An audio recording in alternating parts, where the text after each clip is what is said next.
તાપી જિલ્લામાં આદિવાસી પંચનો જમીન સંપાદન અને વનવાસી શબ્દ સામે ઉગ્ર વિરોધ તાપી જિલ્લાના આદિવાસી પંચ દ્વારા કલેક્ટરને એક આવેદનપત્ર પાઠવવામાં આવ્યું છે, જેમાં વિવિધ પ્રોજેક્ટ્સ માટે જમીન સંપાદનનો અને આદિવાસી સમુદાયને વનવાસી સંબોધવા મામલે ઉગ્ર વિરોધ નોંધાવવામાં આવ્યો છે. આવેદનપત્રના મુખ્ય મુદ્દાઓ: GIDC અને જમીન સંપાદનનો વિરોધ. ગુજરાતના મુખ્યમંત્રી દ્વારા અનુસૂચિ 5 વિસ્તારના દક્ષિણ ગુજરાતમાં GIDC બનાવવાની જાહેરાતનો વિરોધ કરવામાં આવ્યો છે. આદિવાસીઓનું માનવું છે કે આનાથી તેઓ વિસ્થાપિત થશે અને તેમની સંસ્કૃતિ તથા રૂઢિ પરંપરા ખતમ થઈ જશે. ગુડ્સ ટ્રેન પ્રોજેક્ટ અને સબસ્ટેશન. તાપી જિલ્લાના 44 ગામોમાંથી પસાર થતા ગુડ્સ ટ્રેન પ્રોજેક્ટને તાત્કાલિક રદ કરવાની માંગ કરાઈ છે. આ ઉપરાંત જેટકો કંપની દ્વારા રેલવે લાઇનના વીજળી સબસ્ટેશન માટે જમીન સંપાદન અંગે અપાતી નોટિસને ગેરબંધારણીય ગણાવી છે. રાષ્ટ્રીય ધોરીમાર્ગ 56. આ હાઈવે માટે તાપી જિલ્લાના 28 ગામોની જમીન સંપાદન કરવાની પ્રક્રિયા શરૂ થઈ છે, જેને તાત્કાલિક ધોરણે રોકવાની માંગ કરવામાં આવી છે. વનવાસી શબ્દ સામે ભારે રોષ. દેશના ગૃહપ્રધાન સહિતના નેતાઓ દ્વારા આદિવાસીઓને વનવાસી કહેવાને અપમાનજનક અને સંસ્કૃતિને ખતમ કરવાનું ષડયંત્ર ગણાવ્યું છે. આ શબ્દનો પ્રયોગ કરનારાઓ પર એટ્રોસિટી એક્ટ હેઠળ ગુનો નોંધી તેમને જેલ ભેગા કરવાની માંગ કરવામાં આવી છે. વહીવટી તંત્રને ચીમકી. આદિવાસી પંચે સ્પષ્ટ કર્યું છે કે તેઓ કોઈપણ ભોગે પોતાની જમીન આપવા તૈયાર નથી. ભારતનું સંવિધાન સર્વોપરી છે અને જો 5મી અને 6ઠી અનુસૂચિ હેઠળ મળેલા તેમના અધિકારોનું રક્ષણ નહીં થાય તો આગામી સમયમાં થનારા કોઈપણ પરિણામ માટે સંપૂર્ણ જવાબદારી પ્રશાસનની રહેશે. જોહાર, હું લાલસિંહ ગામિત. અત્યારે જે હાલ કલેક્ટર કચેરી તાપીમાં જેટકો દ્વારા જે રેલવે લાઇન જાય છે એના માટે જેટકો દ્વારા સબ સ્ટેશન નાખવામાં આવવાનું છે. એમાં લગભગ તાપી જિલ્લાના 44 ગામોમાંથી લાઇન પસાર થવાની. એના વિરોધમાં 2024માં પણ અમે લોકોએ આવેદનપત્ર આપી ચૂક્યા છે. અત્યારે જેટકો આ તૈયારી કરે છે સબસ્ટેશન નાખવાની, એટલે એના વિરોધમાં.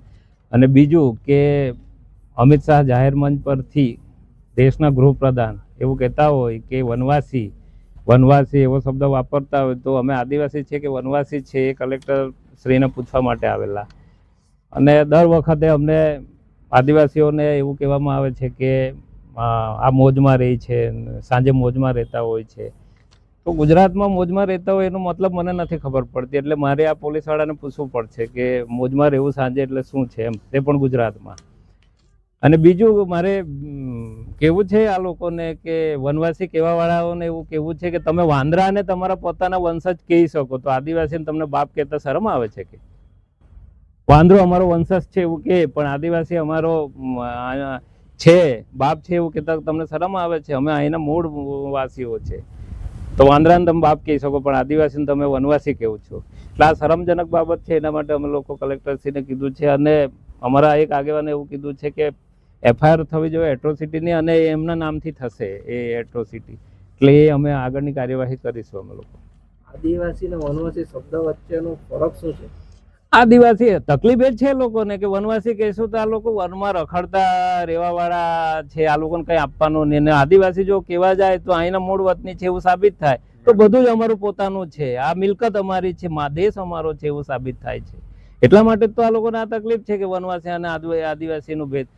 એક હાઈકોર્ટમાં, સુપ્રીમ કોર્ટમાં પણ સાબિત થઈ ચૂક્યું છે કે વનવાસી ફક્ત એક નામ આપેલું છે, એ સંસ્થાનું નામ છે જે વનવાસી કલ્યાણ આશ્રમ ચલાવે છે એમના માટે. ફક્ત આદિવાસીઓ માટે વનવાસી શબ્દ નથી. તો આ દરેક આદિવાસીઓ માટે વનવાસી શબ્દ જે વાપરે છે એ યોગ્ય નથી. હું દિલીપ ગામિત, સેવાનિવૃત્ત અધિકારી છું. આજે જેટકો કંપની દ્વારા વીરપુરથી નવાપુર 220 kV લાઇન લઈ જવા માટેનું પ્લાનિંગ છે ને અધિકારીઓ એટલે સરપંચોને નોટિસો આપી છે.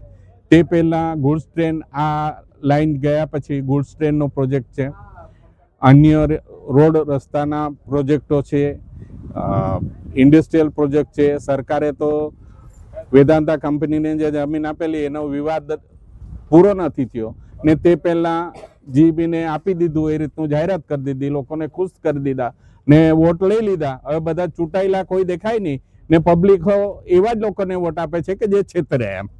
તો આ લોકોએ પણ છેતરપિંડી ચાલુ કરી છે. તે પહેલાં અમે લોકોને જાગૃત કરવા માટે આ પ્રયત્નો કરી રહ્યા છે કે આ લાઈન ગયા પછી શું થશે. 220 kV સ્વિચયાર્ડ, હાઇડ્રો સ્વિચયાર્ડમાં જગ્યા છે 220 kV લાઈન કાઢવા માટેની, ત્યાંથી નહીં કાઢતા અહીંથી વીરપુરથી કાઢીને બીજી પાછી એને લોડ વધારો આવશે એટલે બીજી પાછી 220 kV લાઈન લેશે. એટલે આદિવાસીઓએ આ જીવન બાપ દાદાઓની જમીનો છે એ આપ્યા જ કરવાની. સરકાર પોતાનો લાહવો લેતી જ રહેશે અને આદિવાસી મરતો થશે. આ પરિસ્થિતિમાં આદિવાસીઓ ક્યાં જશે તે પ્રશ્ન સાહેબને પૂછ્યો તો સાહેબ પાસે એનો કોઈ જવાબ નહોતો. ને અત્યારે આ જે દક્ષિણ ગુજરાતમાં એક રાજકોટમાં પેલો બાબા બોલે છે કે ધર્મ પરિવર્તનની વાતો કરે છે, તો અહીંયા કયો ધર્મ પરિવર્તન થયો? આદિવાસી છે અને એને હિન્દુ બનાવવા, ખ્રિસ્તી બનાવવા અને મુસ્લિમ બનાવવા લોકો એ લોકોને છેતરીને લૂંટે છે. તેમાં સરકાર કઈ નથી કરતી. જમીનો લૂંટી રહી છે, ત્યાં આદિવાસીઓ હજુ જાગતા નથી. તો હવે જાગે અને પોતાના હક અધિકારો સમજે અને ન્યાય લેવા માટે આગળ આવે એવી વિનંતી છે. જે ચૂંટીને પ્રતિનિધિઓ મોકલેલા છે એ કયા સમાજના છે? એ આદિવાસી સમાજના દલાલો છે. આદિવાસીઓને મૂર્ખ બનાવીને પોતાનો ધંધો રોજગાર રહી ખાય છે, બીજું શું કરે છે? આદિવાસી સમાજે આદિવાસીઓને ચૂંટીને તો એ ને વોટિંગ આપવા માટે મૂર્ખ બનાવે. આગલે દિવસે જેને રૂપિયા આપી દે, અહીંના જે જિલ્લાનો પ્રમુખ છે એને રૂમકી તળાવમાં બરાબર રાતના માર્યો, તો એ લોકો કઈ નથી કરતા. પોલીસ હતી તો એ માર્યો. માર ખાઈને પૈસા કમાવું છે એ લોકોએ. આદિવાસીઓને મારવા છે, બીજો કોઈ ધંધો જ નથી એ લોકોનો.